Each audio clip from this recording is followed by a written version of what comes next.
Tata, bonsoir. Un plaisir pour moi de vous accueillir dans votre salon La Papa. Ce soir, la thématique, la synergie familiale. Avec moi, j'ai l'honneur de vous présenter deux personnes qui me tiennent à cœur. J'ai d'abord Muriel Bédo. Bonsoir. Bonsoir. Comment vas-tu? Ça va très bien, merci. Ça va bien? Peux-tu te présenter en quelques secondes? Muriel Bédo, danseuse chorégraphe, professeure de danse et préparateur mental. Voilà. Toujours dynamique, toujours en mouvement. Toujours. Un plaisir pour moi. Merci d'avoir répondu présent. À ma droite, l'homme se nomme Amilcar. Comment vas-tu? Ça va, mon frère. Peux-tu te présenter? Amilcar, papa, martiniquais, combattant. Vous vous demandez pourquoi je vous ai invités tous les deux? Est-ce que vous avez un point commun par rapport à la thématique, etc.? Synergie familiale, non, ça nous a semblé naturel. Oui, naturel. Okay. La famille, ça nous parle, je pense. Très bien, oui. très bien. On rentre dans le vif du sujet directement. Muriel, est-ce que c'est indiscret de savoir combien d'enfants tu as? J'ai 4 enfants. 4 enfants. Garçons, filles? J'ai 3 filles et un garçon. Est-ce qu'on peut savoir les âges? Alors, ma plus grande aura 16 ans. J'ai des jumeaux, une fille et un garçon qui ont 13 ans et ma plus jeune 12 ans. D'accord, merci beaucoup. Merci. Amilcar, et toi? As-tu des enfants? Oui, 6. Ok. Non. Est-ce que tu connais les... Est-ce que tu connais les âges? Est-ce que tu vois entre hommes comment ça commence déjà, hein? Ouais. Voilà. Est-ce que tu peux nous donner les âges, s'il te plaît? Alors, mon aîné a 22 ans. Donc, déjà 3 filles, 3 garçons. Mon aîné a 22 ans, mon cadet a 20 ans. Mes jumeaux ont 16 ans cette année. Et puis, que tu connais d'ailleurs. Et puis, mes 2 dernières filles qui ont 7 et 6 ans. C'est chaud quand même. Je suis en train de réaliser que vous avez des jumeaux. Rien n'est calculé. Rien n'est calculé. Je vous dis ça sincèrement, rien n'est calculé. Ok. Cette famille, le mot famille, est-ce que ça a résonné en vous tôt ou tard, Muriel? Tôt ou tard, très tôt, je pense. J'ai été, on va dire, éduquée, élevée dans cette notion du clan, entre guillemets, tu vois, du clan familial. Donc, c'est quelque chose pour moi qui est une base, qui est solide et qui a une grande importance. Voilà. Et Amilcar? Comme Muriel, très très très bon air. Ma famille, on fonctionne aussi en clan et en tribu, donc cette notion de clan, de solidarité. Puis j'ai eu la chance d'avoir des parents, puisque mes parents se sont séparés, j'avais 3 ans, mais d'avoir des parents qui ont géré leur relation parentale avec une intelligence hors pair, et ce qui était très rare pour l'époque. Et qui a créé vraiment une unité familiale, au point que mes petits frères, qui sont issus du remariage de ma mère, et mes petites sœurs du remariage de mon père, se considèrent eux-mêmes comme frères et sœurs. Donc c'est vraiment une idée de la famille dans laquelle j'ai baigné. Et voilà, on dit que c'est lorsque l'argile est molle qu'elle se sculpte le mieux, mais l'oka trapi bagaille la bonnet. Oui. Voilà, ça devient principe de vie. Ça ne veut pas faire la fête depuis le début là. C'est bon, c'est très intéressant. Est-ce que avoir des enfants, ça a été un projet pour vous? Ou c'est venu un peu au fil du temps, avec la magie de l'amour, etc., par exemple? Non, j'ai très tôt eu l'envie d'être mère. Quand tu dis très tôt, c'est-à-dire ado? Même, tu sais, on parle d'adolescence, mais même je me rappelle dans mes jeux de petite fille avec les poupées, je savais déjà que quand je serais grande, je serais maman. Tu vois, ça commence là. Alors, tu ne sais pas forcément ce que c'est concrètement, mais tu sais que tu as envie de t'occuper de l'autre, ou d'un plus petit, je vais dire. Et puis, en étant adulte, en devenant adulte, plus vers mes études, oui, là, j'ai vraiment eu envie de concrétiser ce souhait. Et je tiens à préciser qu'à la base, je voulais 12 enfants. Hein. Je voulais les grandes, belles familles à l'ancienne. D'entrée? Oui. 12? Oui, 12. 12, c'est par rapport à quelque chose de fort ou c'est un chiffre... Je ne sais pas du tout. Et c'est au fil du temps, en fait, que j'ai compris que probablement c'est quelque chose qui était dans la famille, puisque ma grand-mère paternelle a eu 12 enfants. Dont 6 qui sont décédés très, très tôt, mais elle en a eu 12. Donc c'est là que j'ai compris le sens du nombre. D'accord. C'est bâtir une nation en réalité. Bâtir une équipe, tout ce que tu veux. Une forêt, on peut attribuer tous les beaux qualificatifs en réalité. Oui. Très bien. Et est-ce que ça t'a touché de la même façon? Ça m'a touché de la même façon. Tu en voulais 12 aussi? J'en voulais pas 12. J'ai un rêve qui me suit depuis très très très longtemps. je devais avoir 22 ans quand j'ai rêvé de ça la première fois. Et je me voyais assis sur une plage autour d'un feu avec 7 enfants, avec mes 7 enfants. Et j'avais pas d'enfants à l'époque, mais quand ma fille est née et est arrivée, je me suis senti prêt. Voilà, tout simplement. Et puis ensuite, bon, ben, la vie fait que voilà, je suis assise. Est-ce que ça vous a fait peur? Est-ce que ça vous a fait peur de... Est-ce que c'est quelque chose, c'est un projet qui fait peur? Même si on veut profondément quelque chose, est-ce qu'on peut se dire qu'on a des doutes, des craintes ou on prend la vie comme elle vient? Wow, là, c'est une belle question parce que tu me fais réaliser qu'en fait, non, je n'ai pas eu de crainte. Mais je pense que c'est parce que j'étais déjà prête depuis longtemps. Donc, ça a été une découverte et j'ai trouvé ça très plaisant. D'ailleurs, toutes mes grossesses se sont très bien passées. J'étais en très grande forme. Donc, je dansais toujours. J'ai dansé jusqu'à la dernière minute avant les accouchements. Est-ce que ça a peut-être justement favorisé le confort, non? Dans l'exercice, non? Probablement, mais c'est vrai que je n'ai pas eu de crainte. Je l'ai vu justement comme un nouveau défi, un nouveau challenge et je vivais au jour le jour. Donc, en fonction des événements, ben, je m'adaptais et j'ai toujours fait de mon mieux. Voilà, et jusqu'à maintenant d'ailleurs.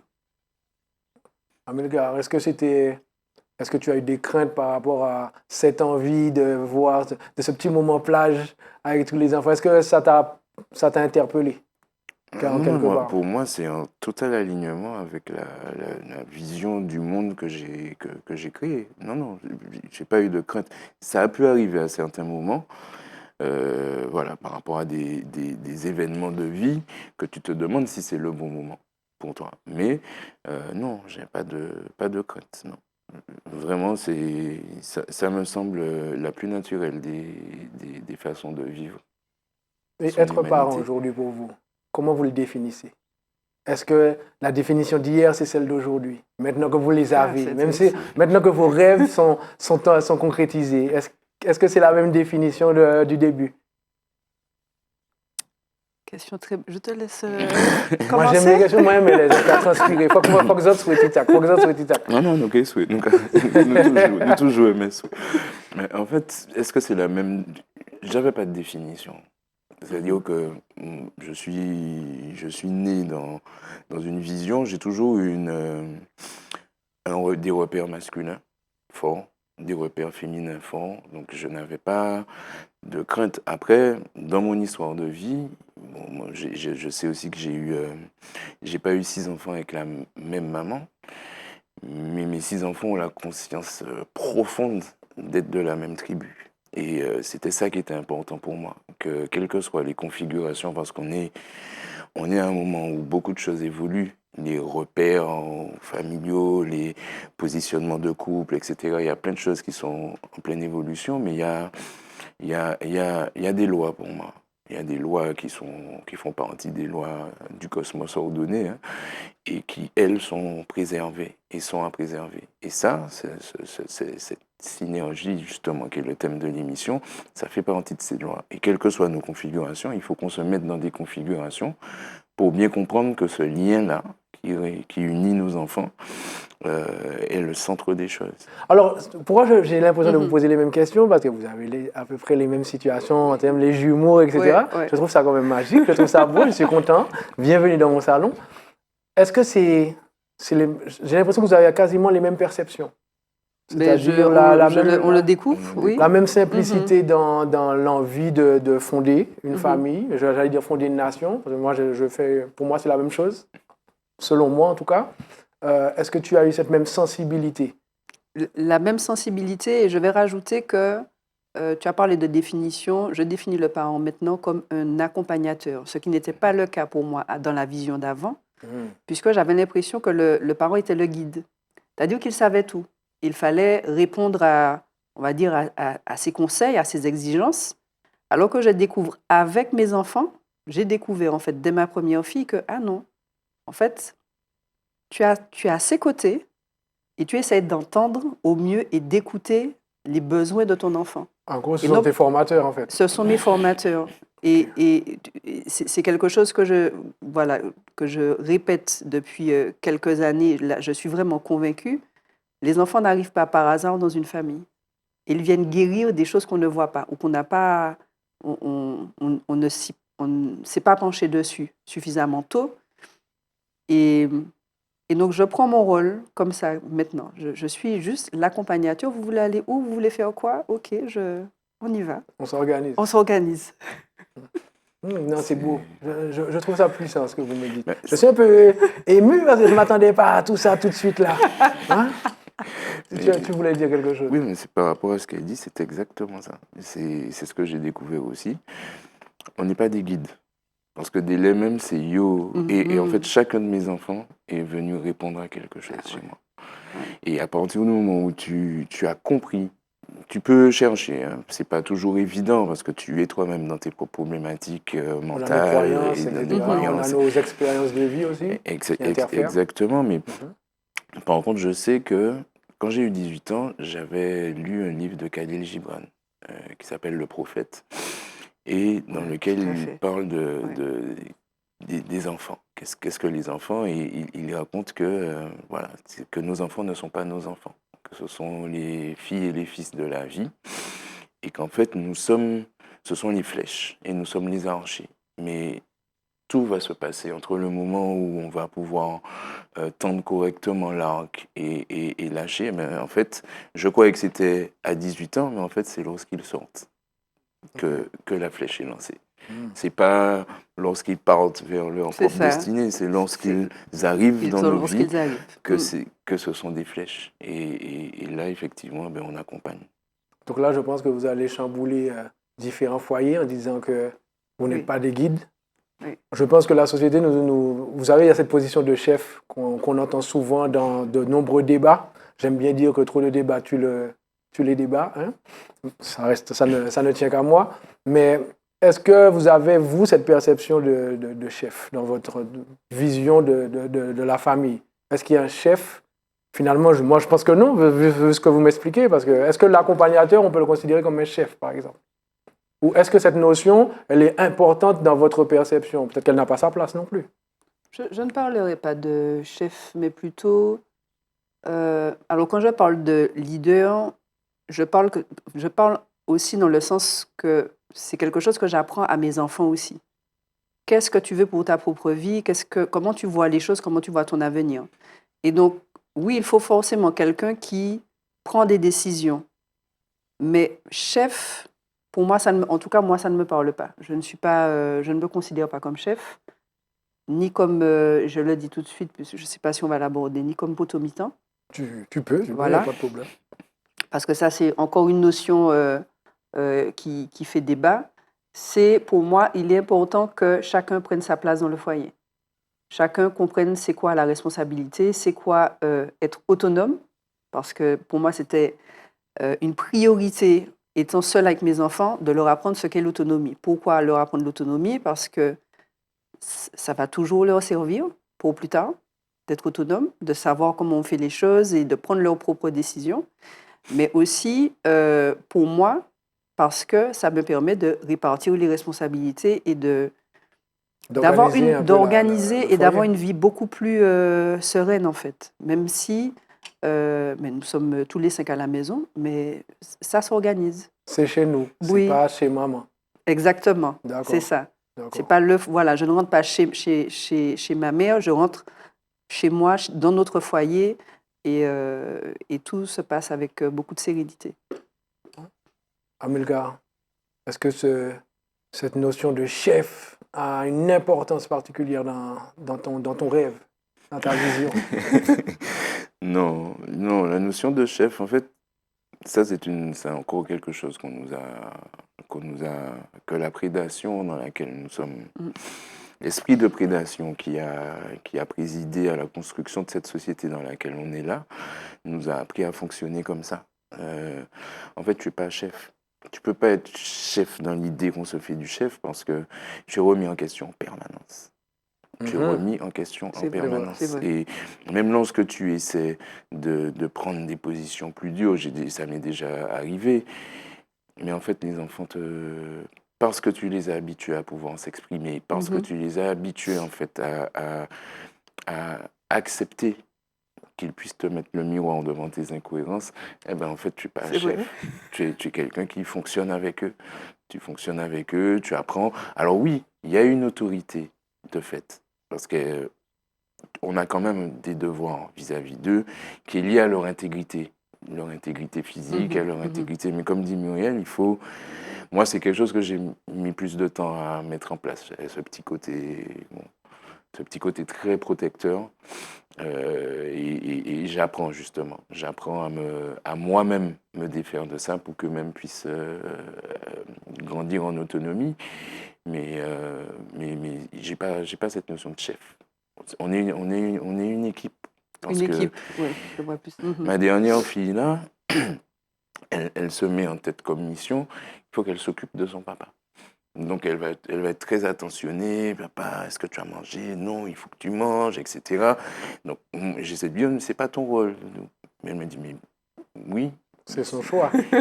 Oui, tu t'occupes de moi, je m'occupe de toi. Ça se passe comme ça. Elle a 6 ans. Donc c'est un apprentissage, c'est permanent. Donc là, vous baignez dans de l'humilité. Dans l'humilité, là, vous représentez une nouvelle génération de parents, là, quand même. Est-ce que vous le sentez, ça, dans cette société? Est-ce que vous sentez que vous avez une autre perception de la famille? Est-ce que, parce que souvent, on parle de la famille, je mets des guillemets, parce que je n'ai pas les avis de tout le monde, mais on nous a habitués à entendre un cadre familial antillais, on a nos spécificités, etc. Est-ce que vous êtes d'accord avec ces termes? Sur les spécificités? Oui, c'est-à-dire, enfin, moi, je ne répète que ce que j'entends. À travers les réseaux, etc., j'entends beaucoup de personnes parler de... Nous, les Antillais, on a des spécificités dans notre manière de voir, de conceptualiser la famille. Est-ce que vous êtes d'accord avec ces propos? Parce que là, vous avez dit, vous n'êtes pas des guides. Les enfants sont des formateurs. Ne vous inquiétez pas, mon épisode. Hein, oui. Ils sont des formateurs. Vous découvrez, chaque enfant a son identité. Ce qui fait qu'on est toujours challengé, en fait, au quotidien. Donc, on ne peut pas se positionner, par exemple, en tant que chef, vu que chacun essaie d'attribuer certaines responsabilités, bien sûr, à l'échelle de chacun. Hein. Tout à fait. On ne va pas donner à un enfant de 2 ans à aller couper zebla. On se comprend. Est-ce que vous avez ce sentiment qu'on a toujours pensé comme ça? Ou c'est vraiment nous, là, les quadras, quinquas et consorts, qui ramenons une autre perception de la famille? Je ne sais pas si c'est une nouvelle perception. Je pense que ça existait déjà. Maintenant, on arrive à un temps de remise en question. Moi, en tout cas, c'est par là que je suis passée. C'est-à-dire, quand ma première fille est née, tout était complètement chamboulé dans ma tête. C'est-à-dire, j'ai revu, en fait, mon éducation, j'ai revu le fil de ma vie et je me suis dit, mais... Et c'est à travers mes propres comportements que commence la remise en question, puisque j'éduque ma fille d'une façon, je lui réponds d'une façon, et finalement, je me suis posé la question, mais toi, quand on te faisait ça, qu'est-ce que tu ressentais? Est-ce que ça te faisait du bien? La réponse était non. Et c'est à ce moment-là que j'ai commencé à me remettre en question, à remettre en question tout le système éducatif, la relation aux enfants, pour essayer de voir qu'est-ce qui serait plus sain. C'est-à-dire, est-ce que je veux construire quelque chose de bénéfique avec mes enfants? Est-ce que j'ai envie d'avoir une relation de confiance avec eux? Et là, les choses se sont mises en...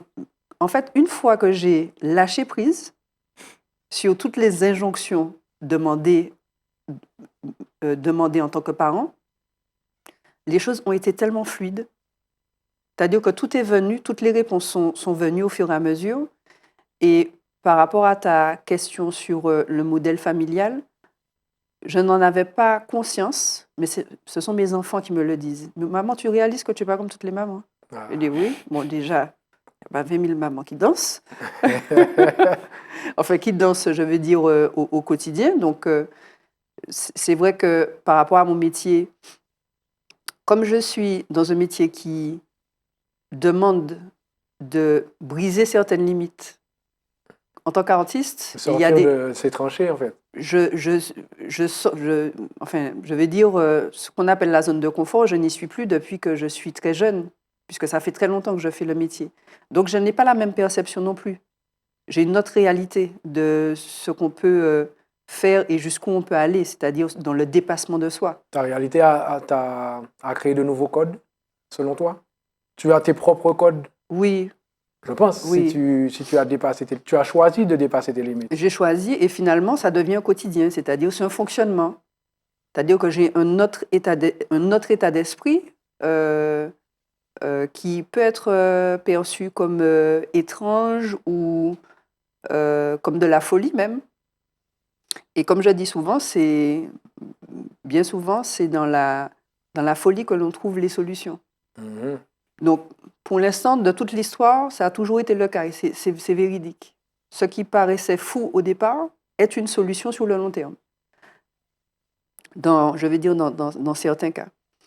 Voilà, donc cette perception-là, je pense que je ne pouvais pas l'avoir. C'est le retour de mes enfants qui m'a permis de voir que oui, on n'avait pas un système commun aux autres. Amilcar, si je te dis que être parent, c'est dur, comment tu perçois cette information? Non, elle rentre pas. Tu la refuses. Elle C'est rentre même pas ou tu la elle- rejettes? Je la rejette, même pas, elle rentre pas. Non, ça peut pas être dur. C'est comme chaque fois que tu as un nouvel enfant, l'amour se multiplie, il se divise pas.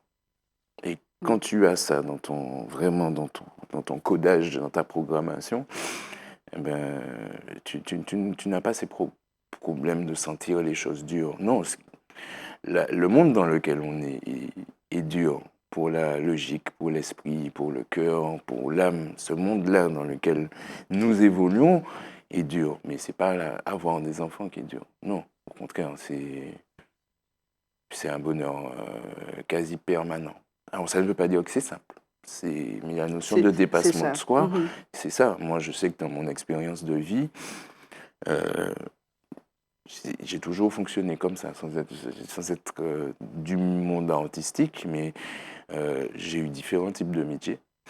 Et à chaque fois, c'était des challenges pour moi, parce que ce n'était pas des choses que je connaissais initialement. Et puis quand j'y suis arrivé, et puis que je suis allé jusqu'au bout de la démarche, j'ai eu envie de faire autre chose. Donc c'est aussi cette idée, alors pour la société, pour beaucoup de personnes, ça peut sembler être de l'instabilité, mais pas du tout. La vie est mouvement permanent. Et donc, nos D'où le enfants... terme synergie. Le terme synergie. Mhm. Et nos enfants sont forcément imprégnés par ce que nous sommes. Donc, mes enfants m'aident à être ce que je suis. Dans leur façon de me comprendre et dans notre relation, de la même façon que je m'efforce de les aider à être ce qu'ils sont. Mais après, là où c'est plus compliqué, effectivement, c'est plus dans la façon dont on interagit avec ce monde-là. Et pour revenir à la question de chef, à notre éducation antillaise, il y a cette notion de soumission. Et il faut qu'on fasse attention avec ça. Parce que cette notion de soumission qu'on transmet dès le départ à nos enfants, il faut être soumis à ses parents, c'est ce qui devient un fonctionnement chez nos enfants. Il faudrait être soumis à la société, il faudrait être soumis à l'autorité, alors que non, nous sommes des personnes, nous avons d'essence notre liberté d'être nous-mêmes. Et si on éduque nos enfants dans la soumission, pour moi, on pose les bases sur lesquelles va s'appuyer cette société pour les soumettre. Donc c'est aussi une façon de remettre en question aussi, en tant que Martiniquais, la façon dont notre société a été construite. Il y a de très bonnes choses dans notre éducation traditionnelle, vraiment. L'entraide, la solidarité, l'autonomie, des bouillards. Ce sont des valeurs qui sont très importantes. La soumission, par contre, n'en est pas une. Se soumettre aux parents comme étant le seul guide, alors que le parent lui-même est soumis à autre chose, c'est sensible, c'est délicat. Dans mon quotidien, je perçois de temps en temps une communication difficile entre parents et enfants. Des fois, c'est à cause du portable, des fois, c'est à cause d'autres facteurs. Il y en a plusieurs. Est-ce qu'on peut dire que ce sont des... Est-ce que le terme... J'entends beaucoup de parents... excusez-moi, le terme démissionnaire Souvent, quand on sent que ça ne va pas trop, que le parent n'y arrive pas, c'est nous qui décrétons qu'il n'y arrive pas. C'est pas parce que c'est difficile C'est qu'il n'y ça. arrive pas. Est-ce que ce terme vous paraît agressif, en fait? Moi, il me paraît agressif. C'est pour ça que je pose cette question. J'entends, parce que dans une synergie, rien ne me dit que tout va être lisse, en fait, finalement. Il y a l'humilité, il y a l'envie de bâtir avec les nôtres, il y a l'amour, le partage de l'amour, etc.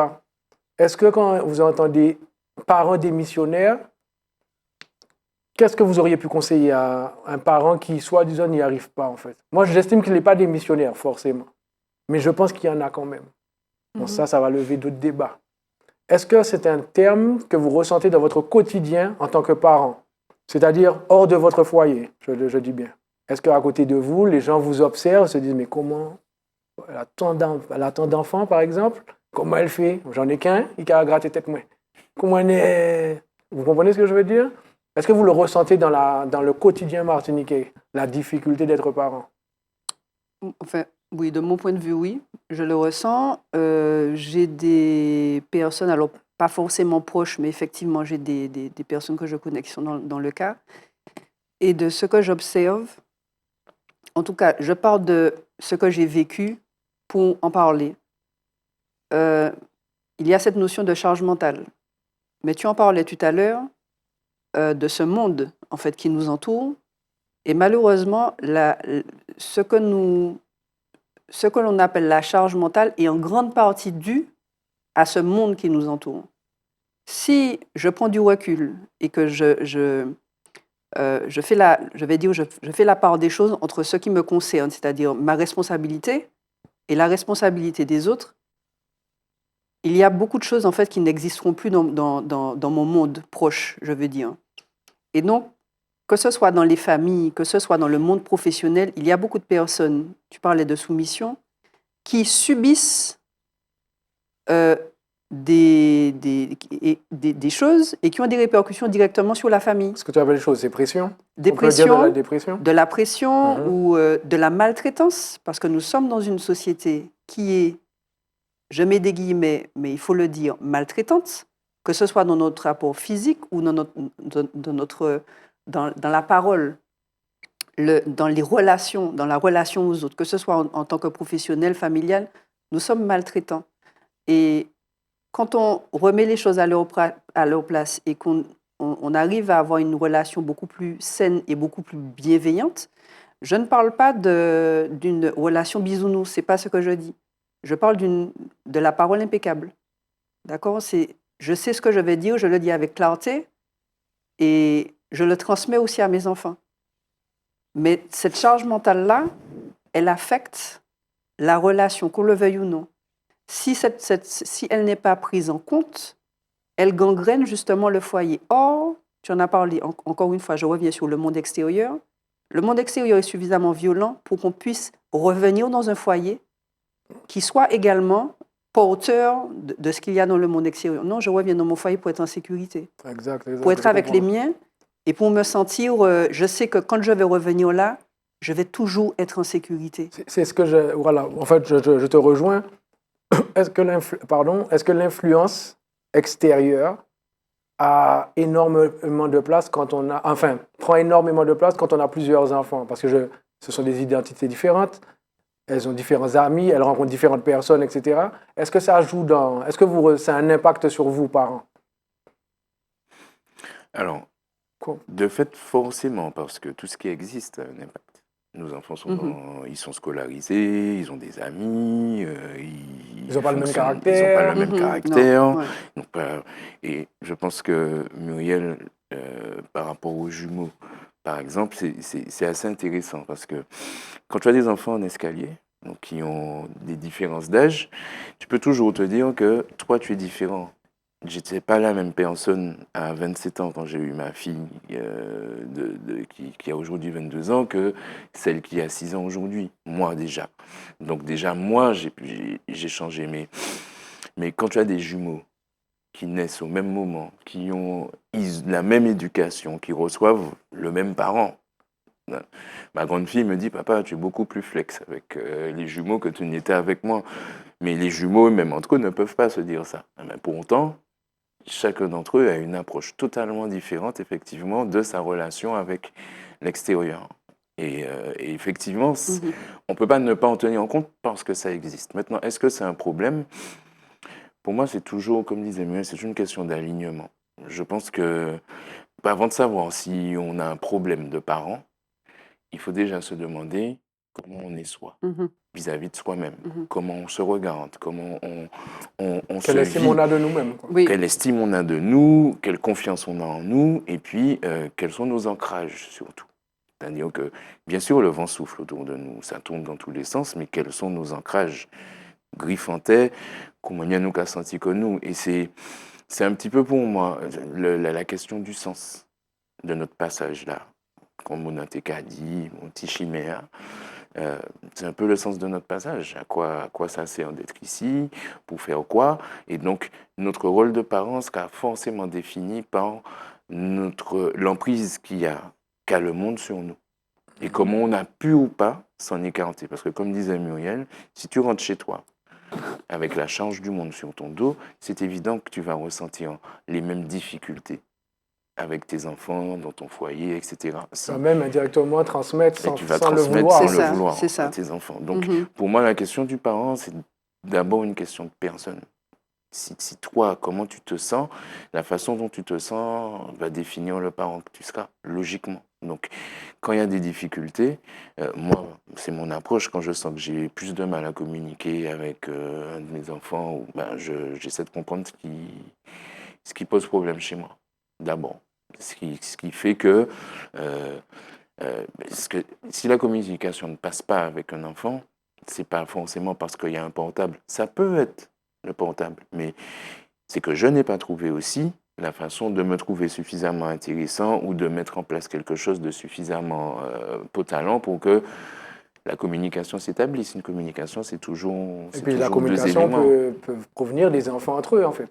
Ça peut aussi provenir des enfants entre eux. L'obligation n'est pas issue de nous, en fait. C'est-à-dire que si on n'y arrive pas, peut-être qu'un autre enfant va pouvoir nous expliquer ce qu'on n'arrive pas à comprendre avec le frère ou la sœur, par exemple. C'est ça la synergie. Merci pour l'oxygène que vous nous avez apporté. Maintenant, on va passer à la rubrique « La question taboue ».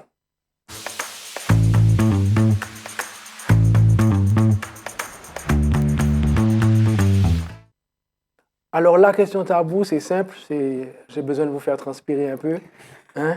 Préparez-vous. Selon vous, dans un foyer monoparental, pourquoi il est si difficile d'intégrer un nouveau partenaire à l'intérieur de ce foyer? Je peux commencer? Vas-y. Montez-le au soin ou j'ai motivé? Parce que bon, c'est une question que je me pose depuis un petit moment et j'en ai discuté également. Parce qu'il y a cette notion, je parlais de la sécurité, donc je pense que c'est la première notion. Qui je fais rentrer dans le foyer? Si je fais rentrer quelqu'un dans le foyer, ce n'est pas seulement pour moi, c'est aussi il y a aussi les enfants à prendre en compte. Donc il y a cette première donne qui n'est pas négligeable. Parce que quand il y a séparation, c'est pas seulement séparation avec moi. Séparation avec tout le monde. Séparation avec tout le monde. Donc, il y a cette... je pense qu'avec le temps, il y a quand même, au niveau de la famille monoparentale, ce frein qui fait que ça peut être compliqué de refaire sa vie. Parce qu'on ne sait pas qui va entrer et si la personne va y rester. Ce n'est pas seulement pour nous, mais pour l'ensemble du foyer que ça peut créer un déséquilibre. Est-ce que le jeu en vaut la chandelle? De créer un déséquilibre dans la construction qui est faite dans le foyer. C'est tout un questionnement. Donc, il n'est pas à prendre à la légère. Et je crois que, en fait, toutes les femmes qu'il y a autour de moi, parce que oui, je sais que ça existe, les hommes qui vivent seuls avec leurs enfants, mais je n'ai que des femmes autour de moi qui vivent dans cette situation. Et nous sommes unanimes. C'est quelque chose qui est relativement complexe de refaire sa vie en étant famille monoparentale. Après cette question taboue, je vous présente le micro-trottoir et on va en discuter ensemble après.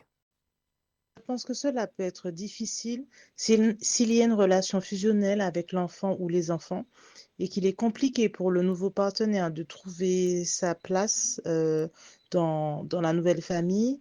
Et c'est aussi à la femme ou l'homme de faire ce travail pour ne pas que le nouveau partenaire soit mal perçu par les enfants. Et enfin, j'ajouterais qu'il faut aussi faire le deuil de l'ancienne relation pour laisser la place à la nouvelle si ce n'est pas encore fait. Voilà. La difficulté, selon moi, réside dans la peur de l'autre, c'est-à-dire là où le lien sanguin, qui est la condition sine qua non à une famille, c'est-à-dire que la filiation du sang, c'est ma famille, c'est ma chair, n'est pas la même que faire venir une tierce personne dans une famille dite monoparentale, seulement. Parce qu'effectivement, elle suggère une certaine peur, une certaine méconnaissance de l'autre, euh, peut-être un manque d'attention ou une recherche d'attention, de bienveillance qui, voilà, est-ce que chacun va s'y retrouver? Est-ce que chacun euh, aura sa place? Je pense que cette filiation sanguine, elle est centrale, s'agissant de ces difficultés-là qu'on peut retrouver lors de cette venue d'une tierce personne dans une famille dite monoparentale. Alors, est-ce que, d'après ce que vous avez entendu, est-ce que quelque chose vous a interpellé? Déjà, est-ce que la question vous donne mal à la tête? Déjà. Mal à la tête, non? Non. Je le savais, je le savais. Vous savez. Moi, savent ça, C'est moi, une savent ça. interrogation. Ah oui. Mais les deux réflexions qui ont été posées dans le micro-trottoir, là, dans les deux audios, c'est ne me surprennent pas. Parce que je pense que c'est aujourd'hui pour beaucoup de personnes, c'est une inquiétude. J'entends parler de peur, etc. Bon, tout dépend comment on considère les choses. Si on prend la peine de s'envisager avec quelqu'un d'autre, c'est on ne vit pas sous la peur, puisqu'on sort déjà d'expériences précédentes, qu'on a comprises, etc. Et donc on n'est pas sous la peur de vivre les mêmes choses, si on les a correctement assimilées et intégrées en termes d'expérience. Par contre, oui, je conçois que c'est quelque chose de très délicat. Par exemple, il m'est arrivé de vivre des situations où moi je suis père, je suis dans une situation monoparentale avec mes enfants et qu'une femme ne puisse pas comprendre le sens et que je donne à ma dimension de père. Il me disait, mais pour moi, un papa, c'est pas ça. Ça, c'est plus une maman qui fait des choses comme ça, etc. Alors que, non, parce que dans son propre schéma, elle ne visualise pas un père pouvant s'occuper de ses enfants et ayant cette proximité. Il y a Seul, oui, cette et même nuance seul, de déjà. père et père seul. Ah, on m'a déjà C'est demandé, ça. c'est pas où doit tenir un problème sous tout ça. C'est quoi, c'est venir en tchèque. Donc il y a cette finesse, je pense qu'il faut avoir, parce que ce dont on a plus peur, en fait, au final, si on doit parler de peur, c'est que la personne ne comprenne pas nos valeurs. Et comme effectivement ça impacte nos enfants inévitablement, on ne s'expose pas seul.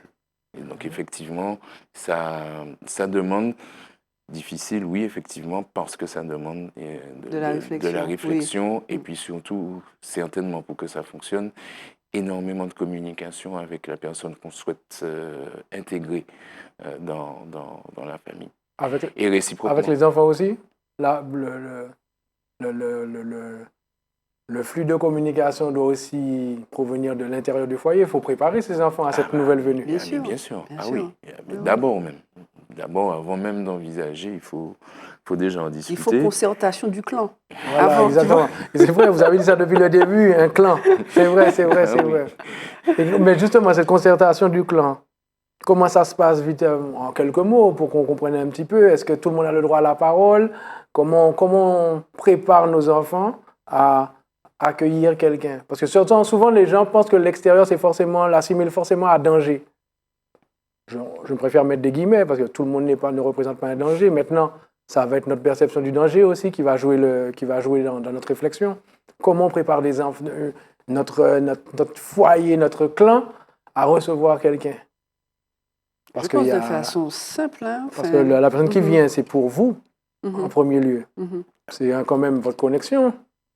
Alors, oui. Ou pas. J'ai lancé un peu des pistes. Oui. Alors, pourquoi oui ou pas? Pourquoi? Alors, je ne sais pas si c'est... Je vais te laisser la parole, mais si la personne que je présente ne s'entend pas avec mes enfants, où je vois qu'il y a des valeurs, où il y a une forme de maltraitance ou d'abus qui s'installe, c'est... Rentre chez toi. On passe à autre chose. Rentre chez toi. Hein? On va... Ok. Je le comprends dans ton regard. C'est en ça que ça peut être difficile aussi. Pourquoi? Parce que je pense que quand on est en famille monoparentale, on a tellement l'habitude de vivre. Je ne parlerai pas de fusionnel, puisque je l'ai entendu dans l'audio.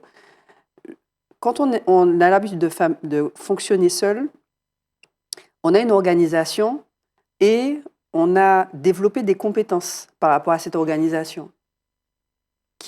C'est-à-dire, c'est ce que je dis à toutes les mamans d'ailleurs, vous ne réalisez pas les compétences, et les pères aussi, vous ne réalisez pas les compétences que vous avez développées en étant parents. Donc, il peut être compliqué d'intégrer quelqu'un qui sera une personne non autonome, par exemple, et qui va plus créer une charge mentale pour le foyer qu'autre chose. Ça aussi, ça à prendre en compte. Si la personne n'est pas autonome et vient chercher une maman, j'en ai déjà. Et donc...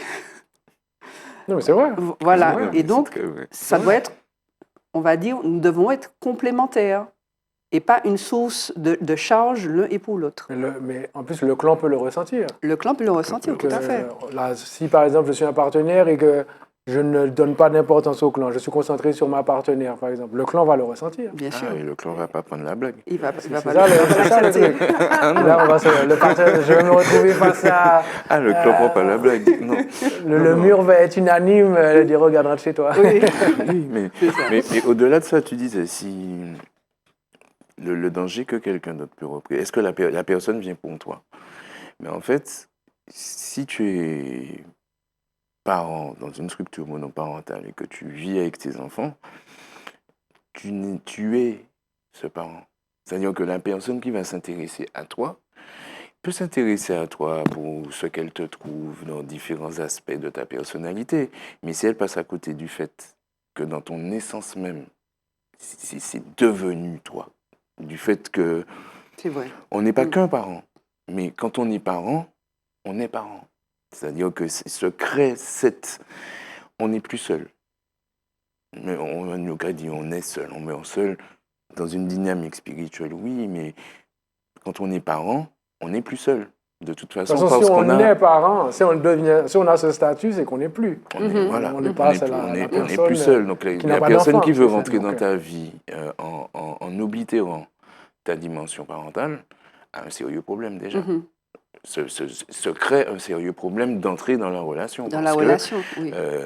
Il est évident que si tu développes des sentiments et que tu as envie de construire avec quelqu'un qui est parent, il va falloir vraiment tenir compte de ça dès la base, dès le départ. Parce que ça va tout définir dans la relation.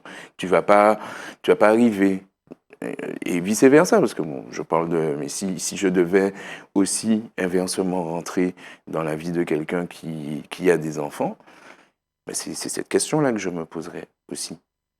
Mais j'essaierai d'organiser quelles sont les valeurs que cette personne met en place dans sa relation avec ses enfants, quels sont les principes qu'elle développe, etc. Est-ce que c'est compatible avec les miens? Si ça ne l'est pas, forcément, tu sais que c'est pas quelque chose qui peut durer. Est-ce que ça vaut le coup? Ou tu sais que c'est quelque chose qui ne va pas durer dans le temps, parce que les approches vont entrer en contradiction. Donc, pour moi, la question, est-ce que c'est difficile? Pour moi, c'est pas une difficulté en soi, parce que je visualise pas beaucoup de difficultés en vrai. Mais ça demande, comme disait Muriel, ça demande tout un processus de réflexion et de connaissance de soi-même déjà. Parce que le danger peut venir de nous aussi. Le parent qui a son clan et qui, certes, veut recevoir quelqu'un, mais en quelque part veut protéger tout ce qu'il a bâti. Pardon, j'ai failli casser le tout ce qu'il a bâti. On peut se braquer peut-être bêtement des fois. C'est-à-dire que est-ce qu'on va d'entrée accorder cette réflexion ou on va se dire, bon, écoute-moi, j'ai mon clan là, c'est soit t'acceptes, soit t'acceptes pas. Là, moi, je trouve que la réflexion qui ternit un peu ou qui met la pression à l'autre, ça peut provenir de moi en fait. Parce que je dis, fais attention, là où tu rentres, on est 7, là c'est pas moi tout seul. On est 8 ou bon bref, mais peut-être que dans notre manière de faire aussi, on peut rajouter une pression qui va devenir une charge finalement. Parce que si la personne accepte, si la personne est amoureuse de moi par exemple, elle dit bon moi j'y vais quand même, mais là, si moi je suis braqué sur mon clan en disant c'est soit t'adhères pas, moi aussi je deviens un problème finalement pour tout le monde. Parce que peut-être que mon clan aimerait bien me voir amoureux. Mon clan aussi, il a cet intérêt de se dire, ça serait bien de voir papa avec sa copine ou sa femme, etc. Mais il faut que tout le monde le comprenne, en fait. Si moi-même, je me braque, je dis, oh, c'est mon clan, si tu adhères qu'à mes règles, c'est moi qui gâche tout, finalement. Mais pour moi, qui est clan ou pas? En plus, quel message j'envoie à mes enfants? C'est ça, qui est clan ou pas? Si tu arrives dans une relation pour moi en disant ça va fonctionner comme je l'ai dit, il n'y aura pas de relation. Ça ne va pas fonctionner, il n'y aura pas de relation. Il n'y aura pas de relation. Dès le départ, on a... Et là, à ce moment-là, ce n'est plus une histoire de clan, c'est vraiment une histoire de relationnel. Comment j'interagis avec l'autre? Et est-ce que, voilà, tu parlais de travail sur soi tout à l'heure, dans tout, hein? C'est ça la base, c'est ça, je vais dire, la priorité. Et particulièrement pour nous, en fait, alors je parle pour les parents, pour nous, là, en Martinique. Investir sur nous, travailler sur nous pour soigner tout ce qu'il y a dans nos histoires familiales, personnelles, parce que ça impacte toutes les relations que nous avons, que ce soit à nos enfants, que ce soit aux partenaires, dans le monde professionnel, ça impacte tout. Muriel, merci. Merci beaucoup pour l'oxygène. Tu étais comme mon salon, donc je ne peux rien dire, c'est sans faute. Merci. Amilcar, merci aussi. Merci à vous deux, en fait. Merci beaucoup. J'ai respiré aujourd'hui, j'ai grandi grâce à vous. J'espère que les téléspectateurs, mes Itata, excusez-moi, il faut que je leur attribue leur nom. Hein. Mes Itata ont passé une excellente soirée. Voici ce qu'est le salon La Coupapa. Vous êtes nos invités. N'oubliez jamais ça. Avant de vous dire à la prochaine, n'oubliez pas que cette émission, c'est sur tous les réseaux avec Zitata, TikTok, Instagram et compagnie. En tout cas, on se donne rendez-vous à la semaine prochaine. Passez une excellente soirée.